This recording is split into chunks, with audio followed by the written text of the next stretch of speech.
Hello, and welcome to Film History This Week. I'm your ever-dashing host, Daniel McBride, not to be confused with Danny. This week, we are exploring monocle enthusiast Fritz Lang, who was born December 5th, 1890. Lang, over the span of his career, directed 47 films, with such classics including M and film school favorite Metropolis. Lang was a master of the expressionist film style, most notably in his years in Germany from 1918 to 1933. Many of the storytelling techniques used by Lang in this period would later be used in the film noir style with themes such as paranoia, fate, and moral ambiguity. Like that one scene in Blade Runner. You know which one I'm talking about. As the Nazi Party came into power in 1933, Lang was approached by Joseph Goebbels, or Goebbels if you're a fan of South Park, to head up the German film studio UFA. Growing nervous by the rise of Nazi power in Germany and his own Jewish heritage, Lang fled Germany in 1933 and lived in Paris for a short time. Then, like a college student on holiday, Lang directed his only French film in 1934 titled Lilium. It's okay, Fritz. We all go through that strange phase. Much like Mark Taylor in the show Home Improvement, where he made that one experimental film. I'm sure that equates somehow. In mid-1934, Lang moved to the United States, and in 1936 was under contract with MGM, where he went on to direct some of the greatest films ever made. Wait, you mean to tell me that's not what happened? Okay, Brian. I'm sure that's not what happened. So Brian is telling me that while in the United States, this was a very tumultuous time for Lang, who felt constrained by the Hollywood system, which is exactly what a big bully would say. More than likely, the real culprit was the fact that he was very difficult to work with.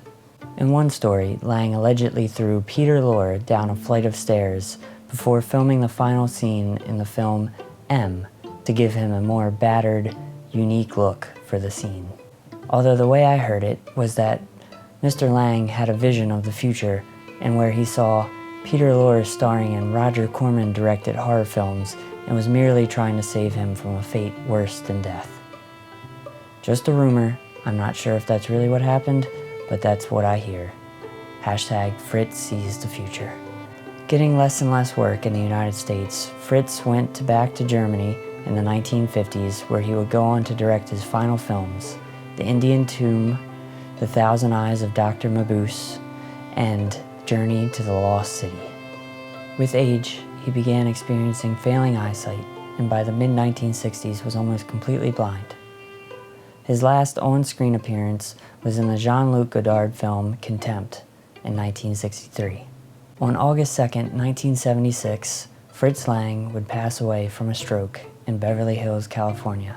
Many have looked back at the career of Lang and have seen how much of an underappreciated filmmaker he truly was, especially in his years here in the United States.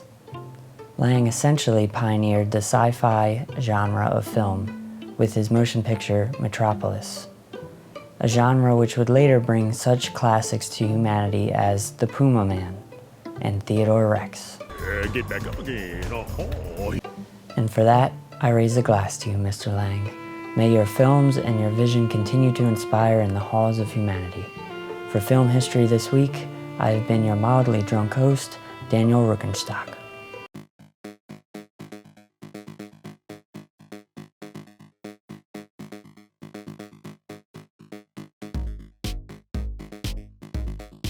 Brian, it's okay. I mean, it happens. We all make mistakes. Should have double-checked the facts. That's all I'm saying. Oh, are we still going? I'm the guy from the bag. Ooh, I love it, baby. Don't be going in my bag, you understand?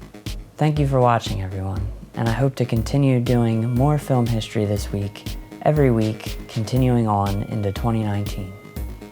I hope you all like the video, subscribe, and continue to check in for more new content.